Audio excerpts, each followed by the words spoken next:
My name is Lindy Fuller. I'm presenting today in order to give all you parents, grandparents, and cool aunts and uncles the upper hand in helping the kids in your life become financially savvy.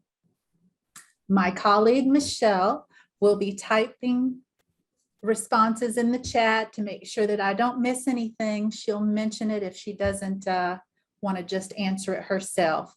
But if you want credit for attending today and haven't already done so, please introduce yourself in the chat.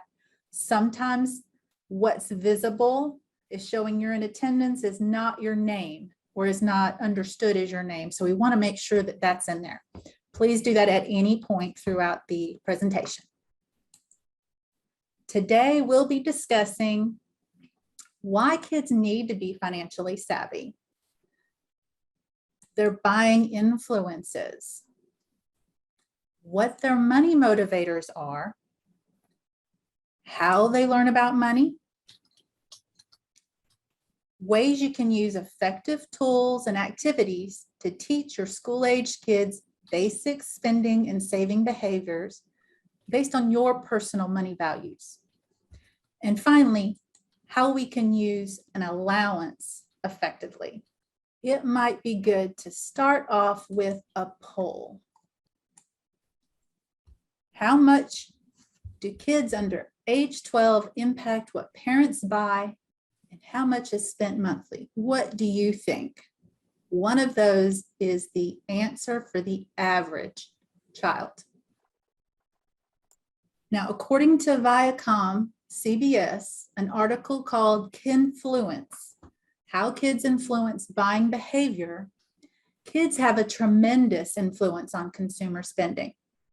In fact, in the US, there are 50 million kids age 11 and under who wield 1.2 trillion in annual purchasing power in direct and indirect spending.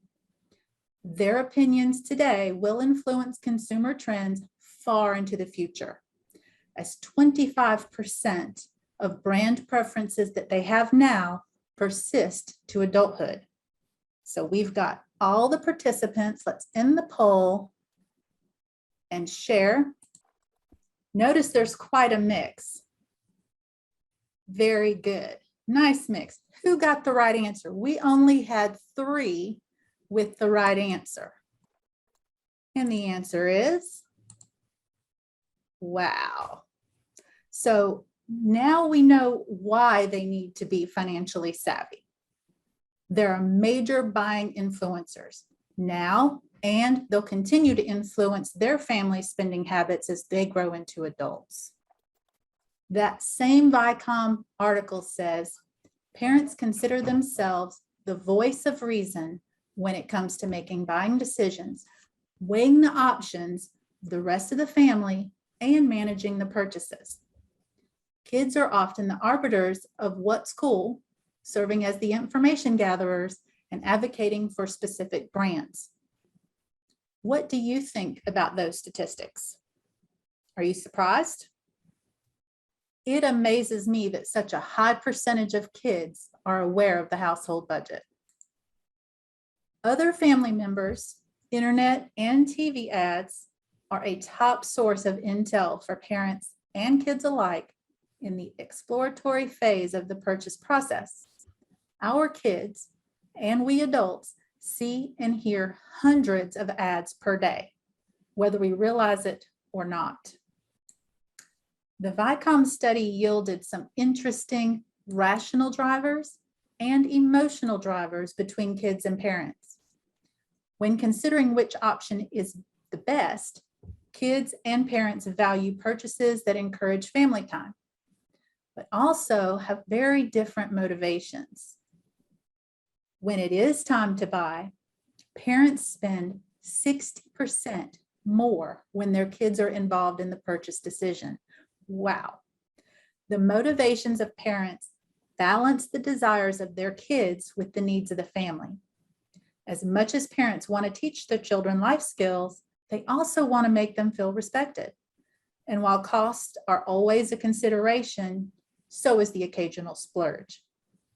We all look for products and brands that will bring the family together. Now, our kids are motivated to learn to manage money because they desire to reach a goal. Most adults go to work every day, not for the joy of working, but for the fruits of their labor, the income that supports them and their families to enjoy life. Work brings the income to achieve our goals. Kids want things, so there's that desire. They're also motivated by mastering a skill. Humans have an instinctive need to apply new skills. Mastery brings pride and makes new accomplishments possible. Our kids also have the desire for independence, right? Even young children want to do things for themselves. Do you know what's on your child's wish list? Can you think of some physical skills that you've seen your child master recently? Even some money skills? Food for thought. Now, parents typically drive the decision-making process for what to buy when it comes to products, activities, and entertainment. Our kids learn from our example. Children learn to mimic adult behavior from a very young age, for good or bad, like table manners and vocabulary. You often can use your child's natural desire to mimic by displaying the behaviors that you want to observe in them. Have a discussion. We parents can offer some simple family spending decisions that our kids are capable of participating in, like what movie to watch, what lunch items should we have this week, which clothes to buy.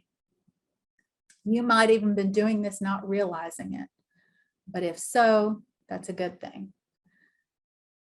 Also, we want to offer assistance. Giving children responsibility is a way to reward them for demonstrating skills and maturity.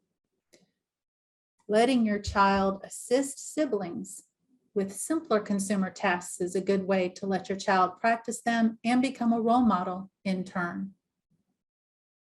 So what are some consumer tasks you might allow your child, grandchild, niece or nephew to teach a younger sibling? Can you think of anything? I think of the grocery store. Counting, yeah, count your change.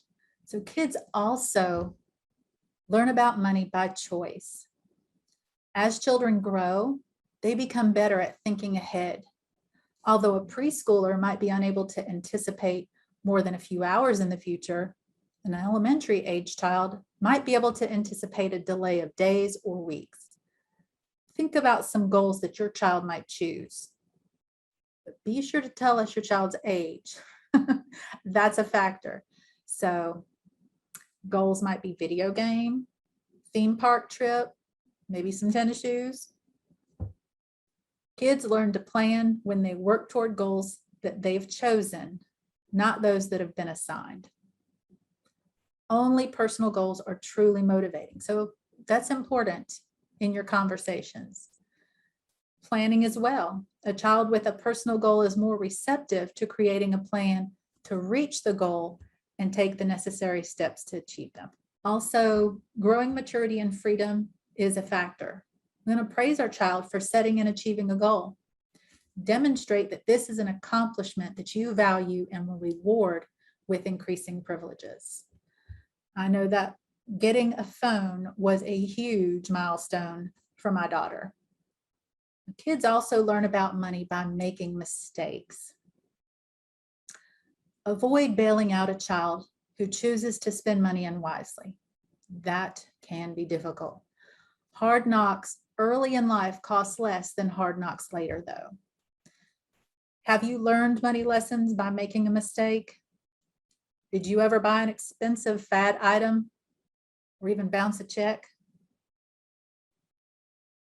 Accepting consequences is another.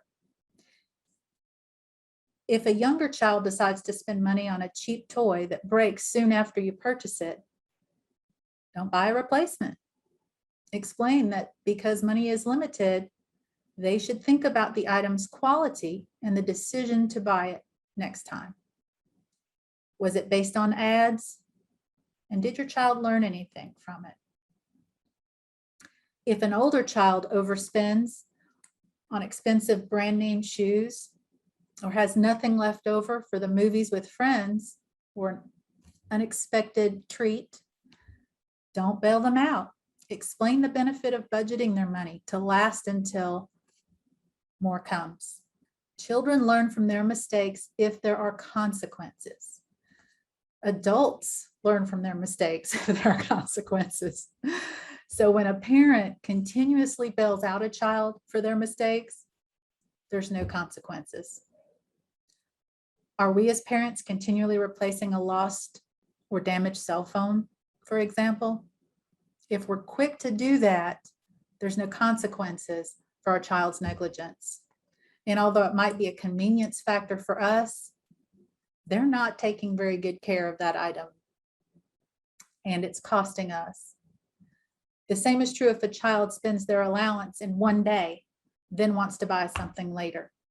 If we intervene, there's no consequence. Now, modification could be in order here. When your child has run out of money, you can talk with them about a change of plans.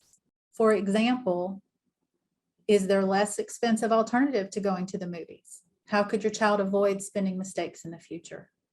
There's always Netflix and Hulu and all that, right? So there's always a less expensive alternative we can discuss. I love this quote by Ezra Taft Benson. It helps us to appreciate consequences and choice.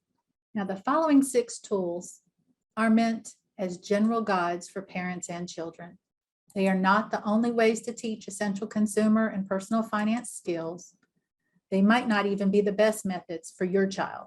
So take them as suggestions and feel free to test and modify them as needed. Be sure to let your child take part in adapting the following tools and identify which ones are most appropriate for your family. Techniques that he or she has a hand in developing, though, are going to be much more likely to motivate them for a lifetime than rigid rules that a parent might impose.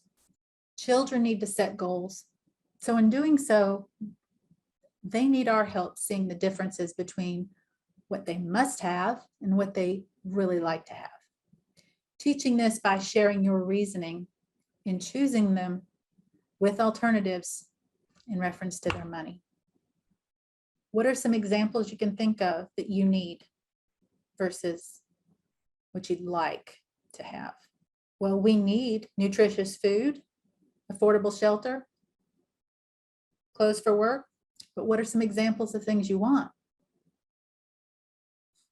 Chocolate, an Alaskan vacation, designer outfit with some Jimmy Choos. There's a difference, right? So another good conversation. Also, tracking is important, noting the progress. A graphic display of progress reinforces discipline by recognizing effort. So you might use a chart, you might have a vision board. Those are great. And I especially love SMART goals, because SMART goals, if you've been on a previous workshop of mine, you will know that is essential in helping you actually reach your goals when they're specific and measurable, adjustable, realistic, and timely. Then they'll be met. Now, our second teaching tool is an allowance. Experts actually disagree. Give an allowance with no strings, earn money for chores, or get a no strings allowance and supplement it with earning money for special chores. Many prefer the no strings because they want to build a strong sense of family responsibility, not how much will you pay me. Age is a factor. Many, if not most, preschoolers recognize that money changes hands during a purchase. When they express the desire to be involved in the exchange, they're ready to benefit from simple buying decisions. Typically, birthdays may be a good time to increase allowance amounts. And for children of that age, they don't have to be very much. Speaking of that, enough of an amount that they can squander it, but not enough that you'd be upset if they did. That's going to be different for every parent, every godparent, every cool aunt or uncle. The schedule, it really does depend on maturity. Pay younger children more frequently, let's say weekly. Older children doesn't have to be as often because they can better conceptualize a week, 2 weeks, and so forth. I always recommend make it based on your pay cycle so they get paid when you get paid. Teaching tool 3, kids need a budget too. So we want to encourage deliberate spending that's without coaching children. They can fall into a lifelong habit of mindless spending. So we want to track their spending in the first step, identifying expenses that are regular and unavoidable. So pay the bills, in other words, right? Versus deliberate savings, where your planned spending ensures that your expenses are definitely going to be met, but that they're less than your income. You'll have leftover to achieve your goals. Alternative choices might be a budget that makes it easier to put income to better use by finding alternatives to certain expenses. And that's a lot to say, but we all have those expenses. Kids do too. So a budget makes it possible, again, so they can set things aside for a good day and a bad day. As far as an option, where to start with that, I encourage a save, a spend, and a share jar for young kids. If they're a little bit older, maybe using the envelope method to begin with. And then, of course, if they are, let's say 13 or older, they might look into supplementing a savings account that they might already have with a checking account that's going to be, of course, joint with you so that they can use it as an operating account, have their savings separated from their operating account. And that way you can reward healthy habits with independence. Number 4 is savings. Now, saving means spending less than our income. Saving money is a skill that consumers have to learn. So it starts with smart shopping. That includes deciding between alternative purchases as well as deciding not to buy certain things. We as adults are familiar with that. So you might make your child a grocery shopping assistant, giving him or her increasingly demanding assignments. Find a particular item to start with, then compare costs, compare ingredients. There's all kinds of things that you can do to help them learn this skill.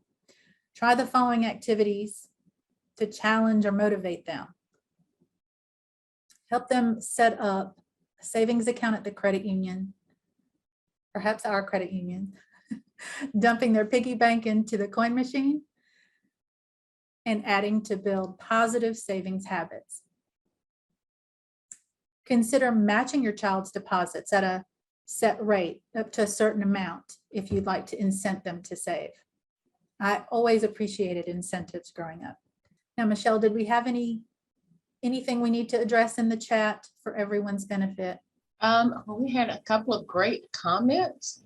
I'll go back. Lots of folks were chiming in about ways to encourage the interaction with spending. Sounds like me. My 8-year-old loved her tablet and likes to go shopping at Target. Love that. Yes, it's great. Chris had a great one. Has the use of things like debit and credit cards, Apple, Android Pay, and other digital methods rather than cash change how kids think about monetary transactions. So that was an awesome comment there. And Angel mentioned that they started with the envelope method and just opened a checking and a savings account. So that's great. Wonderful, wonderful comments. Thank you all so much. Very good. Thank you for sharing that with us, Michelle. We didn't want to miss anyone's good comments and feedback. All of that's important. So let's talk about our 5th teaching tool. Setting personal goals is the key to earning a wage. So we want them to think about working for it, earning it, They might want to start at home. So some household tasks are infrequent or difficult enough to offer a child special opportunities to earn extra money. For me, it was washing my dad's car or vacuuming it out. I remember getting $3 if I did the wash and $3 more if I did the complete interior. It's little things like that that you can start them off at home.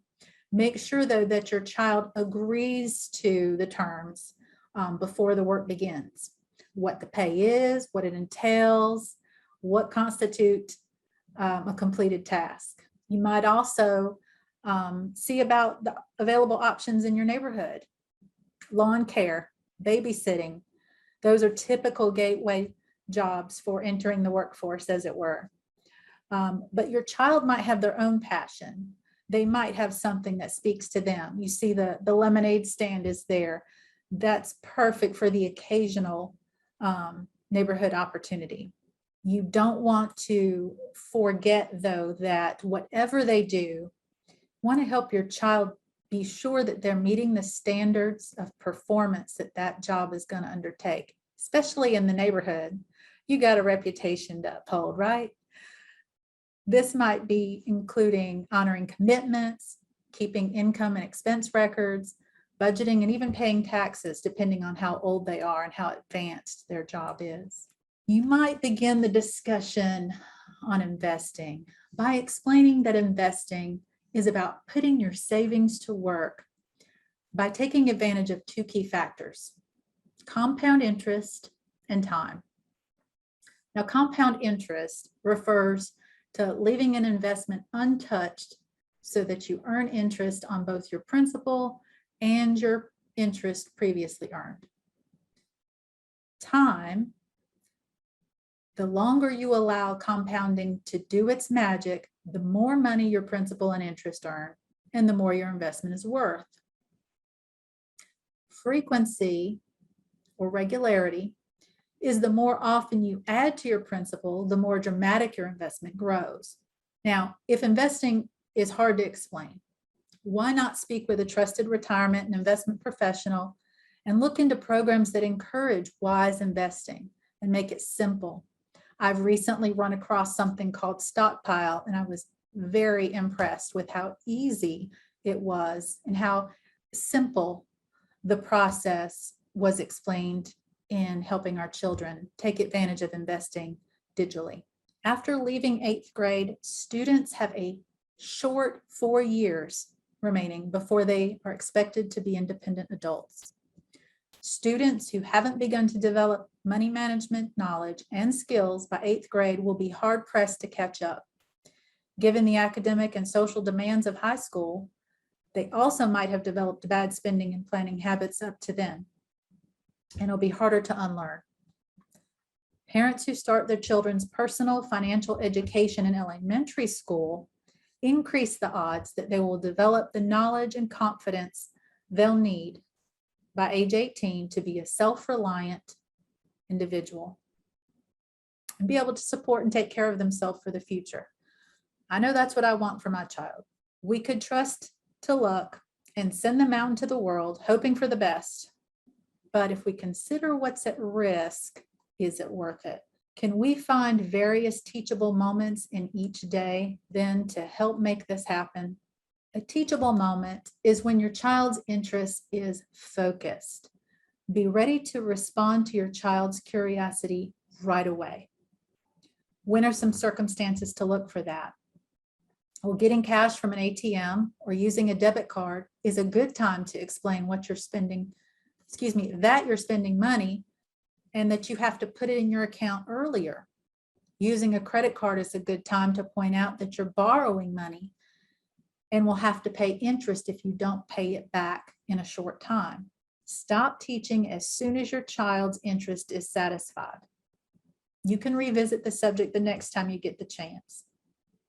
Notice what interests them. Look for opportunities to teach while watching TV together or before a family vacation or other event. Now, why might this be beneficial? Well, you can look at the program's characters, the decisions and the values that are being demonstrated and talk about them. You can discuss the ads and how people decide whether to buy, or discuss how the ad is gearing toward their age group. A child who is part of planning, whether it's an event or purchase, is likely to understand and accept spending limits. That's what we want. Now, here are some resources. We all need help. First, the Taste of Reality Wellness Workshop is a great resource for young people and their parents to take advantage of. We typically offer these 3 times a year to the general membership. However, business partners like Guilford County can request this specialized workshop. We also have a partnership with Zogo to offer financial literacy to our members, and this is a fun and rewarding way to learn. This is a valuable tool for all ages, especially our young people, 13 to 25. And finally, if you need or want a certified financial planner to discuss investing and retirement, speak with Mark Lopresti. He uses the strategies we've discussed today to build financial savviness in his own son, and he can help us with our kids too. That little icon is the Zogo app icon when you pull it up in your device, and you will search Zogo. You will be able to plug in Summit EDU to participate, and you can do that now if you would like, and even share it with your child. Mark is my personal financial advisor, so I can and do often share what he's done for me and my family in keeping us on track for retirement. So all 3 of these have been resources for me personally, and are resources for you, whether you're a member or not. So are you ready? Let's go ahead and do our final poll. And that is, what's the big takeaway?